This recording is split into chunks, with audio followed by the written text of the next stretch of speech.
Students, आज हमने ये 11th क्लास के लिए क्लास शुरू किया है वीडियो।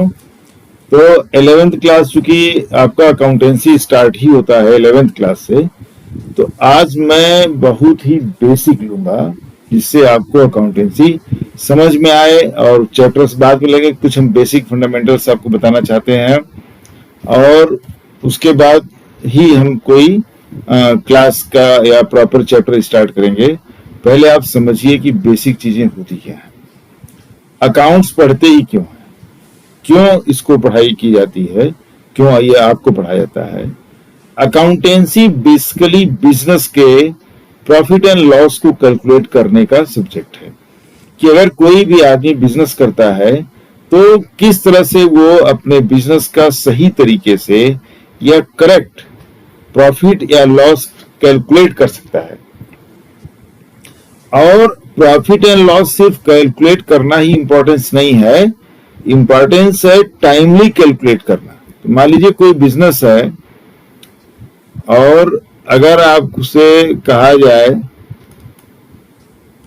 कि प्रॉफिट उन्होंने 5 साल 10 साल बाद सोचा कि आज बैठ करके हिसाब करते हैं कि क्या प्रॉफिट हुआ क्या लॉस हुआ है, पता चला कि पूरा कैपिटल खत्म हो गया, पूरा पैसा खत्म हो गया।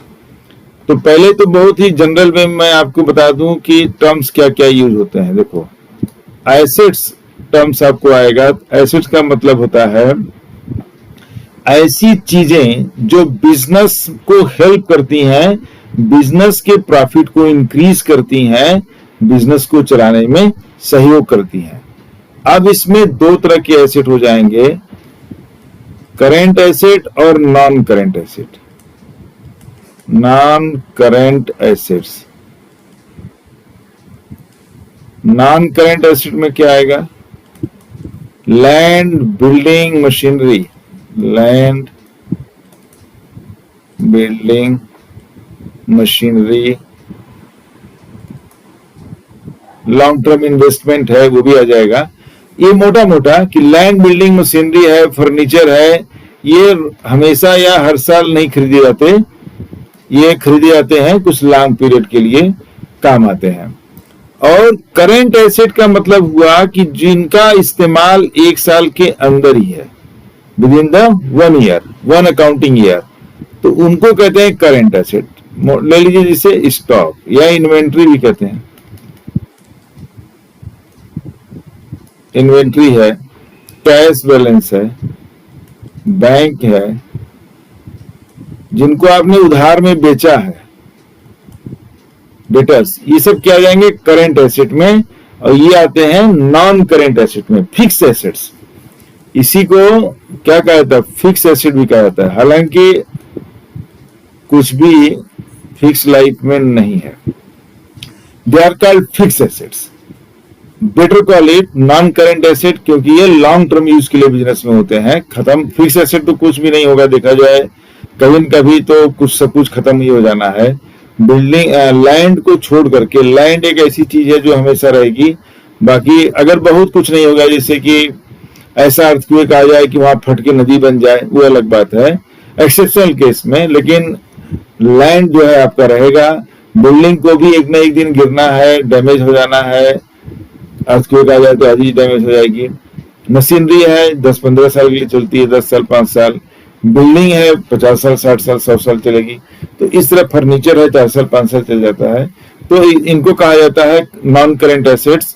और स्टॉक है, रॉ मटेरियल है, इन्वेंट्री वही बात हो गई, कैश बैंक है, डेटर्स है जिनको आपने उधार में बेचा है, बिल्स रिसीवेबल है। तो इस तरह से बहुत सारी चीजें हैं जिनका इस्तेमाल खाली वो 1 साल के लिए होता है, या उनका जो पीरियड है यूज का वो 1 ईयर है, तो उनको कहते हैं करेंट एसेट्स, राइट। अब देखो, लायबिलिटी का मतलब होता है जो आपके ऊपर बाहर के लोगों की रिस्पॉन्सिबिलिटी है, या जो आपने आपके ऊपर उधार चढ़ा हुआ है, सिंपल लैंग्वेज में। और कैपिटल होता है, देखिए इसको लायबिलिटी जो है अभी मैं समझाऊंगा आपको, LIABIA। लायबिलिटी का मतलब है जो आप ओ करते हो, ओ करना मतलब OWE, कि आपको दूसरों को देना है, दे आर द एक्चुअली मोटे ऐसे कर दे रहे हैं, पेमेंट्स हैं जो आपको दूसरों को देने हैं, ये आपकी लाइबिलिटी है, ठीक है। और कैपिटल आप जानते होंगे इतना कि कैपिटल है जो ओनर इन्वेस्ट करता है बिजनेस में, investment made by owner. Business के अंदर जो ओनर अपना पैसा लगाता है उसको क्या कहते हैं, कैपिटल कहते हैं। तो कैपिटल, लाइबिलिटी एंड एसेट, तीन चीजों का आपका इस्तेमाल आएगा। मैं अभी आपको बैलेंस शीट के माध्यम से मैं बताता हूं आपको कि ये कैसे कैसे एक दूसरे से रिलेटेड है। फिर आपका एक बड़ा इंपॉर्टेंट चैप्टर है अकाउंटिंग इक्वेशंस, मैं कोशिश करूंगा उसको लेने की, तब आपको ये टर्म्स क्लियर होंगे और बढ़िया से। एसेट, लायबिलिटी, कैपिटल क्या होते हैं अभी हम आपको समझा रहे हैं। मैं एक चीज बनाऊंगा अभी आपको, फर्म का बैलेंस शीट, तब आपको क्लियर होगा कि क्या चीज एसेट होती है, क्यों कोई चीज लायबिलिटी होती है। तो मैंने एसेट का नाम खरीद लिया है। देखिए मैं आपको एक बना रहा हूं बैलेंस शीट, ठीक है। अब यहां से एक लाइन खींच लेते हैं ऐसे। अब ये पेन टैब है तो लाइन खींचना इस पर बड़ा मुश्किल हो जाता है। देखिए मैं कोशिश करता हूँ सीधी लाइन लेने की। चलो कुछ हो जाए काम भर का। एक लाइन यहां ले लेंगे और एक लाइन इधर खींच लेते हैं। देखो ये लिख देते हैं, पहले रुक जाइए। ये एसेट्स हैं, ये हो गया अमाउंट, ये हो गई लाइबिलिटीज, LIABILITIES, लाइबिलिटीज। देखिए आपकी ये फैक्ट्री है, आपका ये बिजनेस है। अब हम लेते हैं यहाँ पे, मान लीजिए बिजनेस के अंदर लैंड एंड बिल्डिंग, जब आप फैक्ट्री चलाएंगे, अब अज्यूम करते हैं, मान लेते हैं कि फैक्ट्री है, तो फैक्ट्री के अंदर सबसे बड़ा काम कहां से आप ऑपरेट करेंगे, एक लैंड और बिल्डिंग होनी चाहिए। मान लीजिए लैंड और बिल्डिंग, छोटा अमाउंट लेते हैं ताकि समझने में इजी रहे, 10 लाख का है, तो लैंड एंड बिल्डिंग होगा तो उसी के अंदर काम होगा। उसके बाद जब लैंड एंड बिल्डिंग हो जाएगा तो आपको प्रोडक्शन करने के लिए क्या चाहिए, आपको चाहिए मशीनरी। मान लीजिए आपने 4 लाख की मशीन खरीद लिया, राइट, 4 लाख की आपकी मशीनरी खरीद लिया। फिर आपने और काम करना है तो आपको क्या जरूरत पड़ेगी, फर्नीचर की पड़ेगी। तो फर्नीचर आपने ले लिया, चलो 2 लाख का। फिर आपको क्या पड़ेगा, ये देखिए सब नॉन करेंट एसेट्स हैं, land and building, machinery, furniture, और भी चीजें हो सकती हैं, लेकिन हम चलो इतना ही लेते हैं अभी। उसके बाद देखो तुमने लैंड एंड बिल्डिंग खरीद लिया, अब उसमें मशीन आपने डाल दी, अब आपने उसमें फर्नीचर वगैरह सेट करके सब बना लिया बढ़िया से ऑफिस। अब देखिए प्रोडक्शन काम करना है, तो प्रोडक्शन के लिए क्या चाहिए, रॉ मटेरियल चाहिए। तो रॉ मटेरियल को यहाँ पे क्या कहेंगे, स्टॉक। मान लीजिए आपने 1 लाख का स्टॉक ले लिया, ठीक। और अभी आप चूंकि स्टार्ट कर रहे हैं और कुछ पैसे आपने कहा रख लिए, बैंक में रख लिए छोटा मोटा पेमेंट करने के लिए, ये हो गया 1 लाख। अब देखो हम ये छोटा सा बना रहे हैं सिर्फ समझाने के लिए, हमारा पर्पज है आपको बिजनेस होता क्या है और उसके अंदर क्यों किसी चीज को लायबिलिटी कही जाती है और किसी चीज को कैपिटल क्यों कहा जाता है, एसेट्स कौन कौन होते हैं, ये एक मोटा मोटा आइडिया आपको आज पहले दिन लग जाए।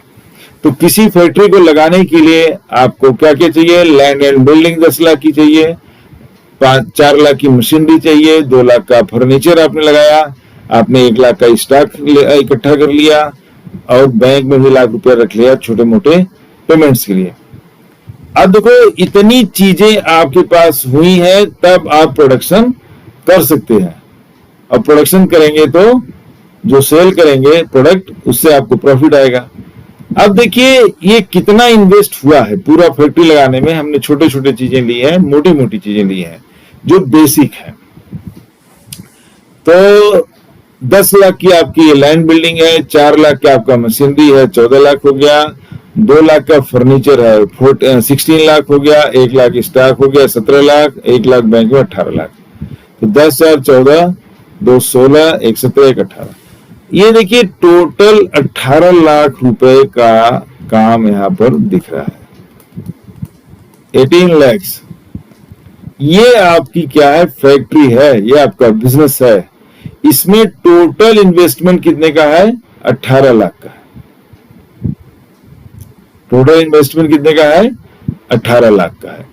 या आप प्लान कर रहे हैं एक फैक्ट्री लगाने का और आपने मार्केट से पता किया, लोगों से पता किया, तो आपको मालूम हुआ कि पहले तो जो भी आप जिस चीज की फैक्ट्री लगाना चाहते हैं, मान लो ब्रेड बनाने की फैक्ट्री है, तो अगर आपको पता चला कि 10 लाख की तो आपको लैंड बिल्डिंग लगेगी, 4 लाख की ब्रेड बनाने की मशीन आती है, 2 लाख का फर्नीचर का हिसाब बैठ जाएगा, 1 लाख का कम से कम स्टार्ट लीजिए, तब काम शुरू करिए, और बैंक में कुछ पैसा होना चाहिए ताकि छोटे मोटे खर्चे आप पेमेंट करो। तो देखा आपने लगा करके कि जिस स्केल का मशीनरी, तो कोई लिमिट नहीं है ना, कितनी बड़ी मशीन लगाएंगे, छोटी मशीन लगाएंगे, कितना प्रोडक्शन आपको लेना है, एक जनरल एग्जांपल है। अब देखो इसके हिसाब से टोटल 18 लाख रुपए आपको लगाने हैं, तब जाके ये फैक्ट्री आपकी शुरू होगी, या शुरू हो भी गई है तो उसको कह सकते हैं कि टोटल इन्वेस्टमेंट इसमें कितना लगा है, 18 लाख का लगा है। अब देखिए इधर साइड में आते हैं, 18 लाख। अब देखिए कि इस 18 लाख में क्या ओनर जो बिजनेस को स्टार्ट कर रहा है, हम लोग पढ़ रहे हैं सिंगल प्रोप्राइटरशिप, एक सिंगल ओनर जो बिजनेस का होता है, अकेला ओनर है। पार्टनरशिप आ जाता है 12th में, 11th में है सिंगल प्रोप्राइटर, सिंगल ओनर। तो आप ये देखिए कि क्या पूरा पैसा ओनर लगा रहा है, या अगर उसके पास पूरे 18 लाख नहीं है तो उसके पास क्या ऑप्शन है, बैंक से लोन लेने का ऑप्शन है, दोस्तों से लोन लेने का ऑप्शन है, रिलेटिव से लोन लेने का ऑप्शन है, आउटसाइड से बोरोइंग करना। कहने का मतलब ये है, अब अगर हम यहां अज्यूम कर लें कि उसके पास अपना पैसा कैपिटल 15 लाख है, सपोज वो 15 लाख रुपए उसके पास थे, लेकिन उसको चाहिए थे 18 लाख, राइट। तो इसको पैसा शार्ट पड़ रहा था, तो उसने क्या किया, बैंक से लोन लिया, ठीक है। कितने का लिया, 2 लाख का, और 1 लाख का जो उसका स्टॉक है वो उसने क्रेडिट पर ले लिया है। उसको स्टॉक वाले को बोल दिया, भाई काम हम करेंगे और पैसा वो जब माल बिकेगा तो पैसा देंगे। तो यहाँ पे हम 2 तरह की लायबिलिटी डाल दे रहे हैं। देखिए ये हो गया क्रेडिटर्स, ये हो गया 1 लाख। देखिए अब इसको देख करके, ये बैलेंस शीट है, इसको देख करके क्या इंफॉर्मेशन मिल रही है आपको। एक तो बिजनेस के अंदर कौन कौन से एसेट्स हैं। बिजनेस के अंदर एसेट्स है, लैंड एंड बिल्डिंग है 10 लाख की, मशीनरी है 4 लाख का, फर्नीचर है 2 लाख का, स्टॉक है 1 लाख का, और बैंक बैलेंस है 1 लाख का। तो total investment of the owner is 18 lakh. अब 18 लाख इस फैक्ट्री में टोटल इन्वेस्टमेंट चाहिए या हुआ है। अब इधर साइड में लेफ्ट में आइए, ये लाइबिलिटीज है, ये सब क्या है, ये लाइबिलिटी ही है। ओनर भी या कैपिटल भी बिजनेस के लिए लाइबिलिटी है, क्योंकि business and the owner of the business are separate entities. Business and the owner of business are separate entities.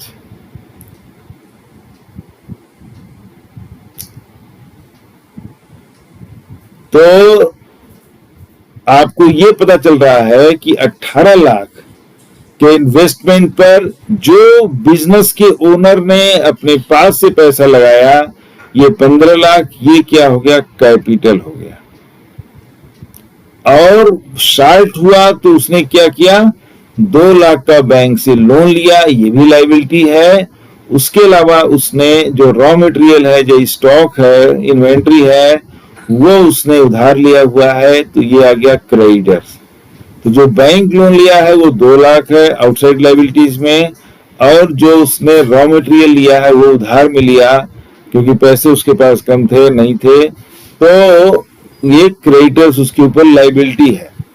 अब लाइबिलिटी क्यों लाइबिलिटी कहते हैं? कैपिटल में ओनर इसलिए ओनर है क्योंकि उसके, पहली बात तो बिजनेस का जो आइडिया है ये उसका है, बिजनेस वो कर रहा है। दूसरी बात, सारा प्रॉफिट और सारा लॉस जो होगा किसका होगा, ओनर का होगा। अगर प्रॉफिट है तो अच्छी बात है, वो भी ओनर का है, लेकिन अगर लॉस भी होगा तो कौन बेयर करेगा, ओनर बेयर करेगा। लॉस हो, कितना भी लॉस हो, उसको कौन बेयर करेगा, ओनर बेयर करेगा। तो रिस्क टेकर है ओनर, क्या करता है, रिस्क लेता है, इसलिए ओनर है। बैंक लोन उधार लिया हुआ है, उसको आपके प्रॉफिट लॉस से कोई मतलब नहीं है, उसको 2 लाख दिया है तो 2 लाख चाहिए। जो भी टर्म्स एंड कंडीशन हो, जो भी टाइम डिसाइडेड हो आपस में कि इतने साल बाद या इतना इंटरेस्ट आपको देना पड़ेगा और इतने साल बाद आपको लोन वापस करना पड़ेगा, रीपेमेंट ऑफ लोन, ये terms and condition are agreed by the 2 parties, bank में और जो लोन ले रहा है। उसके बाद आपके पास चूंकि पैसे का कमी था तो आपने अपने क्रेडिटर या माल सप्लायर, जो मटेरियल सप्लायर है, उससे आपने रिक्वेस्ट किया, उसने कहा कोई बात नहीं है, आप उधार ले आइए। उसने 1 लाख का रॉ मटेरियल आपको दे दिया ताकि आप अपना बिजनेस कर सको। जब माल निकालिए उसको बेचिए, बेच करके पैसा दीजिए। तो इसी से आपको पता चलना चाहिए कि एसेट्स जो होते हैं, जो एसेट साइड और अमाउंट साइड है, राइट हैंड साइड इस बैलेंस शीट का, वो आपका बिजनेस है, आपकी फैक्ट्री है, आपका जो भी बिजनेस ऑर्गेनाइजेशन है वो है। लेफ्ट हैंड साइड वाला ये दिखा रहा है कि what part of the business is contributed by owner, what part is owed by the outside liabilities. मतलब बिजनेस के टोटल अमाउंट का, टोटल एसेट का कितना ओनर ने खुद कंट्रीब्यूट किया है और कितना आपने बाहर से उधार में लिया है। सिंपल बात। यहाँ क्या पता चल रहा है कि टोटल 18 लाख का इन्वेस्टमेंट है इस बिजनेस के अंदर, और जिसमें कैपिटल मतलब ओनर ने अपने घर से कंट्रीब्यूट किया, अपना पर्सनल पैसा लगाया 15 लाख, और बाकी 2 लाख बैंक लोन है, 1 लाख लाइबिलिटी मतलब क्रेडिटर्स है, जहां से ये सामान इन्होंने उधार में लिया है। ये आपको एक बैलेंस शीट के माध्यम से मैंने ये समझाने की कोशिश की है कि एसेट्स क्या होते हैं, लाइबिलिटीज क्या होती हैं और कैपिटल क्या होते हैं, उनका आपस के अंदर डिफरेंस क्या होता है। ये हमने छोटा सा बना दिया है ये कि ये होता क्या है, बिजनेस होता क्या है, क्या सोच करके कोई चीज, किसी को लाइबिलिटी कहते हैं, किसी को कैपिटल कहते हैं और किसी को एसेट्स कहते हैं। अब हम लेंगे अकाउंटिंग इक्वेशन नेक्स्ट वीडियो में।